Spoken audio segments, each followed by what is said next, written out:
وہ لوگ بظاہر نہیں جانتے تھے، لیکن قدرت جانتی ہے کہ انجام کیا ہونا ہے۔ تو اماں عائشہ صدیقہ جس اونٹ پر، بڑے بال والے اونٹ پر بیٹھ کر، اس پر ہودج رکھا تھا، نہیں وہ پردے کا جو انتظام ہوتا ہے جس کو ہم پالکی کہہ لیں، ڈولی کہہ لیں، وہ ہودج جس پہ رکھا ہوا تھا، وہ ہودج چلنے لگا، اور چلتے ہوئے وہ ہودج جب مقام حواب کے مقام حواب پر پہنچا تو وہاں ام المومنین کے اونٹ پر، جس کی اوپر ان کی پالکی رکھی ہوئی تھی، ڈولی رکھی ہوئی تھی، وہاں کتوں نے بھونکنا شروع کیا۔ جب کتوں کے بھونکنے کی آواز آئی تو ام المومنین نے فرمایا یہ مقام حواب ہے؟ یہ اندر تھی، باہر کون سا مقام آ رہا ہے خبر نہ تھی، لیکن جب کتوں کے بھونکنے کی آواز آئی تو ام المومنین نے پوچھا کیا یہ مقام حواب ہے؟ تو کچھ لوگوں نے کہا ہاں، آپ کو کیسے پتا؟ فرمایا مجھے واپس لے چلو، میں نے نہیں جانا، اب آگے نہیں جانا۔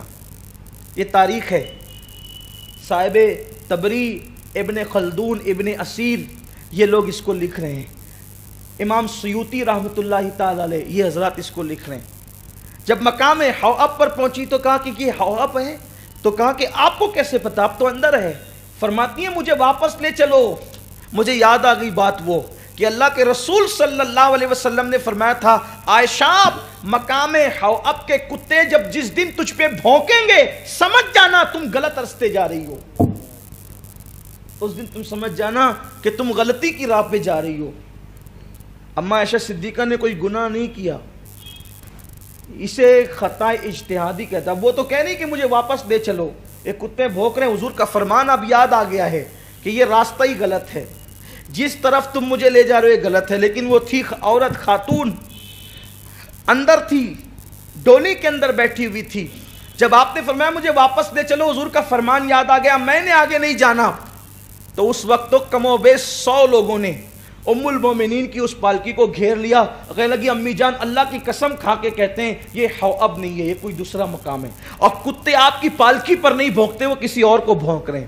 وہ تو تھی اندر اور مطمئن ہو کر کے آگے چل پڑی۔ اہل اللہ کے ساتھ، اللہ والوں کے ساتھ ہمیشہ یہ دھوکہ ہوتا رہا ہے، اس طریقے سے یہ چال بازیاں ہوتی رہی۔ یہ جو مفاد پرست لوگ ہیں، جو لوگ دنیا پرست ہیں، جن کے دلوں کے اندر دنیا کی محبت ہے، انہوں نے اہل اللہ کے ساتھ اس طرح کی دھوکے بازیاں اور چال بازیاں کی ہیں۔ اکثر لوگ ان چیزوں کو نظر انداز کر دیتے ہیں تو پھر بزرگوں کے کردار پر وہ انگلی اٹھانا شروع کر دیتے ہیں۔ اب بتاؤ اس ذات کا قصور کیا ہے کہ پہلی بات تو وہ مولا علی سے جنگ کے لیے جا بھی نہیں رہی ہیں، اور پھر حضور علیہ السلام کی پیشن گوئی، آقا علیہ السلام کی غیب کی خبر کہ مقام حواب پر کتے بھونکیں گے تم غلط رستے جا رہی ہوگی۔ حالانکہ چونکہ اب کوئی یہ کہہ سکتا ہے کہ جب وہ مولا علی سے جنگ کے لیے نہیں جا رہی ہے تو غلط رستے کیسے جا رہی ہے، کتے اب کیوں بھونک رہے ہیں؟ حضور نے کہا غلط رستے جا رہی ہے۔ اصل میں حضور تو انجام دیکھ کر فرما رہے ہیں، ابھی آپ کو انجام نہیں پتا، اس لیے آپ یہ بات کر رہے ہیں۔ تو آپ نے واپس جانے کا ارادہ کیا تو کم و بیش 100 لوگوں نے قسم کھائی، اللہ کی قسم کھائی۔ اب بتائیں قسم پہ اعتماد نہ کرے تو پھر کس پہ اعتماد کرے؟ ان لوگوں نے دیانت داری سے کام نہیں لیا، انہوں نے سچائی سے کام لیا۔ بہرحال وہ لے کر کے پہنچے، ام المومنین سلام اللہ علیہا پہنچی، حضرت طلحہ زبیر پہنچی۔ وہ پہنچ کر کے وہ پوری فوج کے ساتھ ان لوگوں نے بصرہ کو اپنے قبضے میں کر لیا۔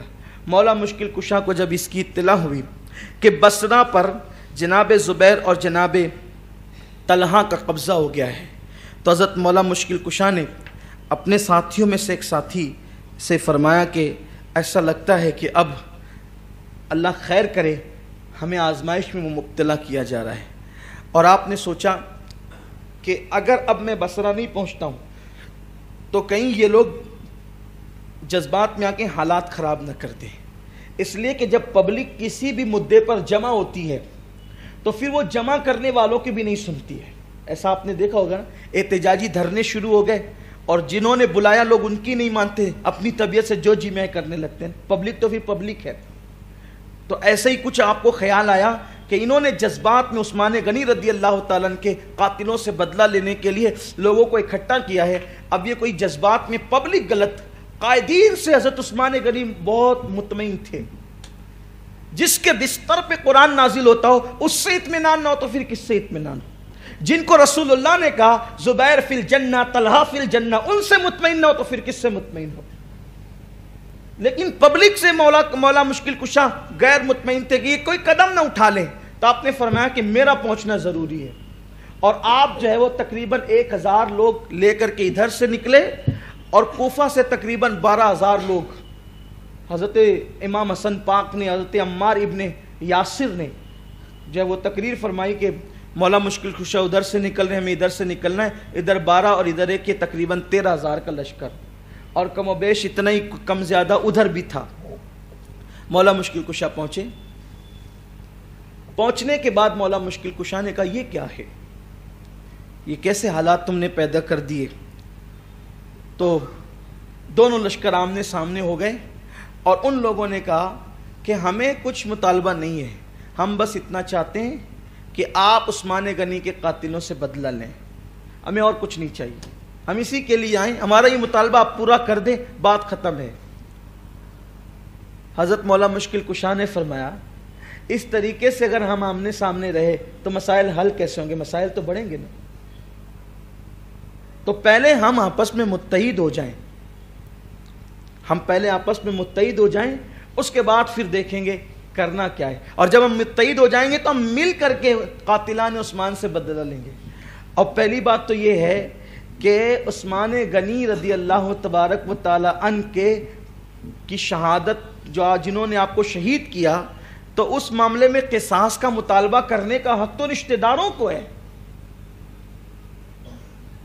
حضرت عثمان غنی کے رشتہ داروں کو یہ حق ہے، آپ کو یہ حق نہیں ہے۔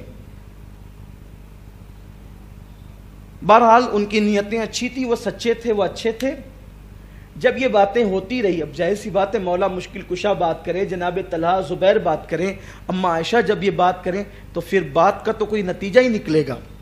جب خلوص والے لوگ بیٹھیں گے تو پھر یہ ہوا کہ بات اس پر اینڈ ہوئی، اب آپ لوگ جائیں اپنے خیمے کی طرف، آپ لوگ آرام سے سو جائیں، ہم اپنے خیمے کی طرف جاتے ہیں، عبادت کرنے والے عبادت کریں، سونے والے سو جائیں، صبح اٹھ کر کے فیصلہ اعلان ہو جائے گا۔ ابھی فیصلہ تو ہو گیا کہ ہم آپس میں متحد ہو گئے، صبح کو ہم اعلان کر دیں گے فوج میں کہ بھائی سارا جو معاملہ ہم جو لے کر آئے تھے وہ ختم ہے، اور دونوں فریقین متحد ہو چکے ہیں، اور جنگ وغیرہ نہیں ہوگی، اور ہم آپس میں مل جائیں گے۔ یہ صبح کو اعلان ہونے والا تھا، صبح کو اعلان ہونے والا تھا۔ مروانیوں کو پتہ چلا، قاتلان عثمان کو پتہ چلا، سبائیوں کو پتہ چلا، اسلام کے ایک دشمن نہیں تھے۔ حضرت عثمان غنی کو شہید کروانے میں جس کا بڑا ہاتھ ہے اس کا نام مروان ابن حکم ہے، وہ بدترین پاپی لانتی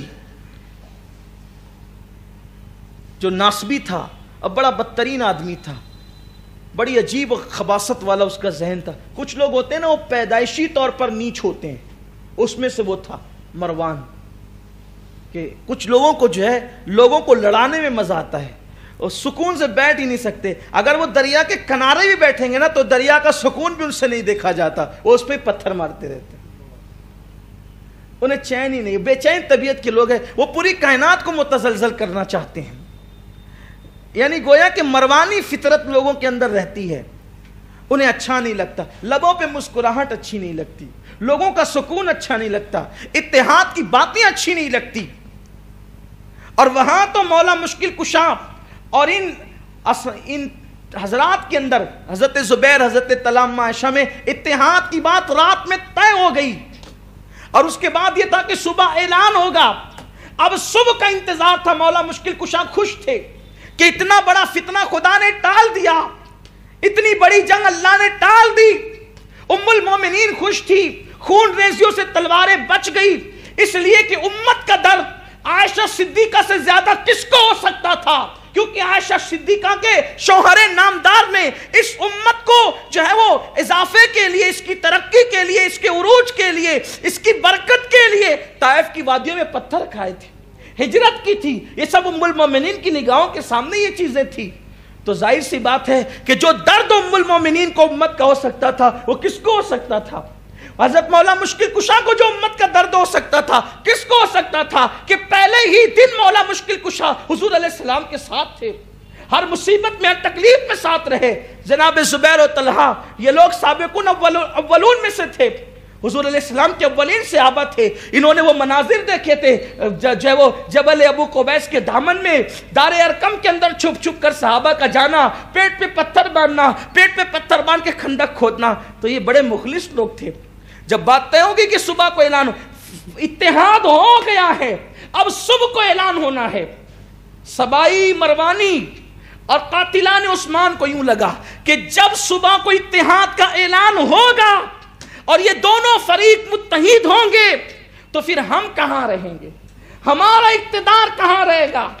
پھر تو اقتدار علی کا ہوگا. اور پھر طلحہ اور زبیر اور اماں عائشہ صدیقہ جب علی کے ساتھ ہوں گے تو چن چن کر مارے جائیں گے.